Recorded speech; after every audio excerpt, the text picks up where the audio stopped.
अपना तल शीतल करे औरन को सुख होई। दूसरा पद पढ़ाया कि कस्तूरी कुंडली बसै मृग ढूंढै बन माही, ऐसे घटी घटी राम है दुनिया दिखे नाही। राम दिखते नहीं लेकिन हैं, कस्तूरी दिखती नहीं लेकिन है। अब उस सुबास को, कस्तूरी की उस खुशबू को तुलसीदास ने क्या नाम दिया? श्री राम। सूरदास ने क्या नाम दिया? श्री कृष्ण। संत रविदास ने क्या नाम दिया? राम। कबीरदास ने क्या नाम दिया? राम। जायसी ने क्या नाम दिया? तो प्रेम। कुतुबन ने क्या नाम दिया? प्रेम। मंझन ने क्या नाम दिया? प्रेम।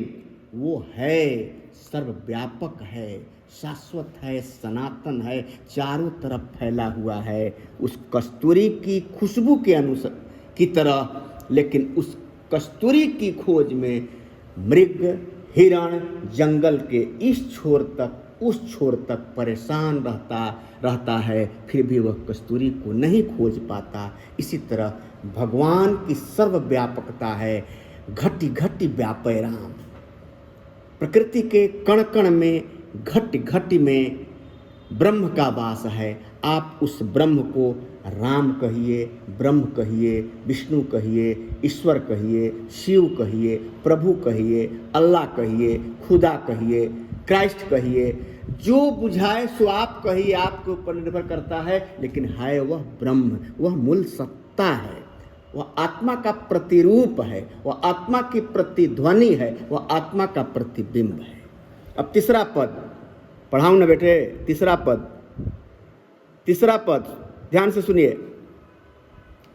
जब मैं था तब हरि नहीं, अब हरि है मैं नाही, सब अंधियारा मिट गया, जब दीपक देखा माही। ध्यान से सुनिए। जब मैं था तब हरि नहीं, मैं था वो नहीं थे, हाँ हाँ हाँ।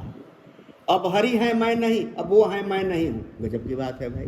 तो जब मैं हूँ तो तुम नहीं, तुम हो तो मैं नहीं, तो मैं तुमसे कैसे मिलूंगा?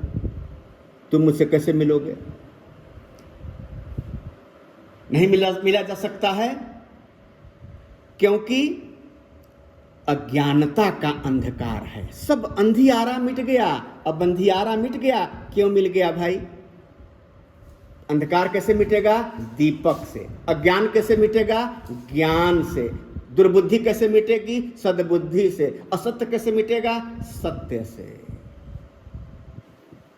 कठोरता कोमलता से, क्षणभंगुरता शाश्वतता से। इसलिए कवि क्या कह रहा है? जब मैं था तब हरि नहीं, अब हरि है मैं नाही। जब मुझ में घमंड था कि मैं हूँ, तब तक मैं ईश्वर को नहीं समझा। मुझे ईश्वर का साक्षात्कार नहीं हुआ। लेकिन जब ईश्वर का साक्षात्कार हो गया, अब हरि हैं, यानी भगवान से मेरा साक्षात्कार हो गया, भगवान से मेरी एकनिष्ठता हो गई, भगवान के श्री चरणों में मेरा समंजन हो गया, तब अब घमंड नहीं है। भक्त के पास जब तक गुरूर है, अपनी भक्ति पर गुरूर है। देखिए, ध्रुव का नाम आपने सुना होगा। ध्रुव के पिताजी को भगवान को प्राप्त करने में कई जन्मों तक की तपस्या करनी पड़ी, तब भगवान मिले ध्रुव को। लेकिन ध्रुव को कुछ महीनों में ही भगवान मिल गए, क्योंकि ध्रुव को घमंड नहीं था अपनी भक्ति पर, उनके पूर्वजों को अपनी भक्ति पर घमंड था। इसलिए उन्हें जन्म जन्मांतर तक तपस्या करनी पड़ी। और जिन्हें अपने आप पर घमंड नहीं था, वे क्षण भर में ही, कुछ ही देर में ही भगवान से अपना साक्षात्कार कर पाए।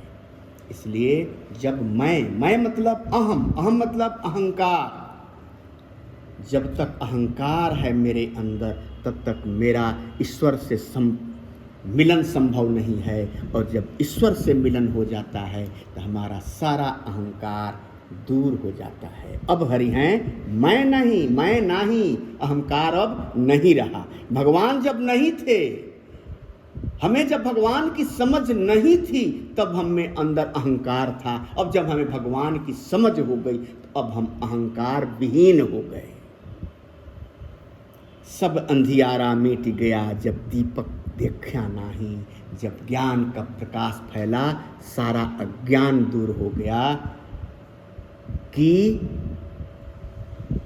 अहंकार के रहते उस ईश्वर को प्राप्त नहीं किया जा सकता है। यही अहंकार ही अंधकार है। यही अहंकार के कारण ही जीवन में अंधकार आता है। जीवन में अहंकार नहीं आवे तो जीवन में कभी अंधकार नहीं आवे। अब देखिए, तो जहां अज्ञानता बढ़ेगी वहां अहंकार बढ़ेगा, और जहां ज्ञान बढ़ेगा वहां से अहंकार धीरे धीरे लुप्त होता जाएगा। यही बात इस पाठ में, इस पद में कही गई है कि अहंकार के रखते भगवान नहीं और भगवान के रहते अहंकार नहीं। इसलिए सब अंधियारा मिट जाएगा ज्ञान रूपी दीपक से। इसलिए मैंने कहा था इसके पहले कि कबीरदास ज्ञानाश्रय शाखा के कवि हैं। उन्होंने ढोल पीट कर बताया, डंके की चोट पर कहा कि ईश्वर को ज्ञान के बदौलत प्राप्त किया जा सकता है। अब तो साबित हुई ना ये बात। अगला पद, चौथा पद, समझ रहे हो ना? बुझा रहा है ना कुछ?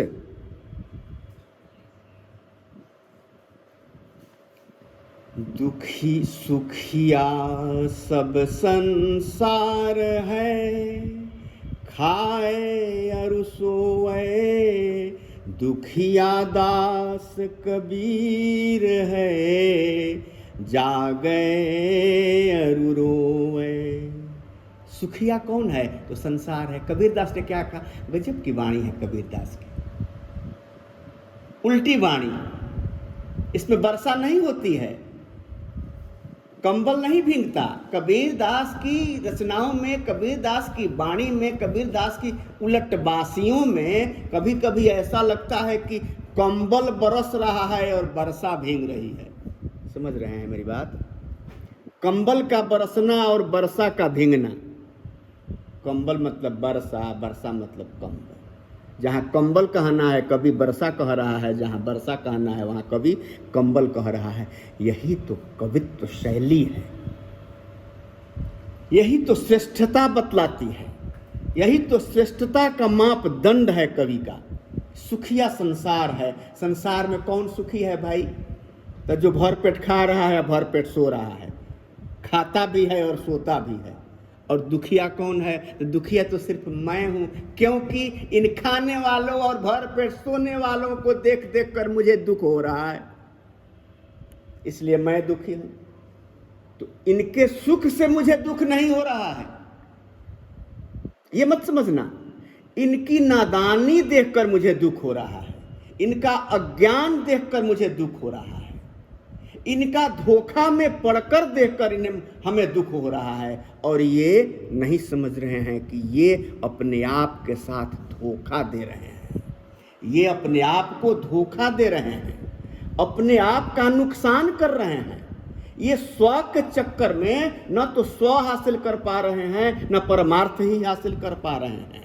इसलिए कबीरदास ने उलटबासी का सहारा लेते हुए, उल्टी बात कहते हुए कहा कि सुखिया सब संसार है। संसार में जो है सो खाता है और सोता है, इसलिए वो सुखिया है। नहीं, कवि का कहने का मतलब है कि वह दुखी है, क्योंकि संसार में आने के बाद भी वो खाने और सोने में ही अपना समय व्यतीत कर रहा है। तो फिर सुखी कौन है?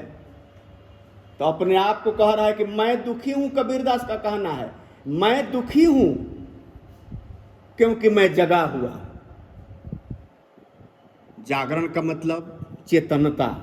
मुझ में चेतनता है, मुझ में स्थिरता नहीं है, मुझ में चेतनता है, मुझ में प्रत्युत्पन्न मतित्व है, मुझ में समझन की शक्ति है, मुझ में विचार करने की तत्परता है, मुझे सोचने की आज़ादी है, मेरे पास समझने के बहुत सारे विषय हैं। इसलिए मैं जगा हुआ, संसार की नश्वरता को जानकर मैं जगा हुआ, क्योंकि शाश्वत तो ईश्वर है, संसार तो शाश्वत है नहीं। आप पता नहीं, आज जहां पहाड़ है कल वहां नदी बहने लगेगी, कल जहां नदी बहती थी आज वहां पहाड़ हो गए। तो संसार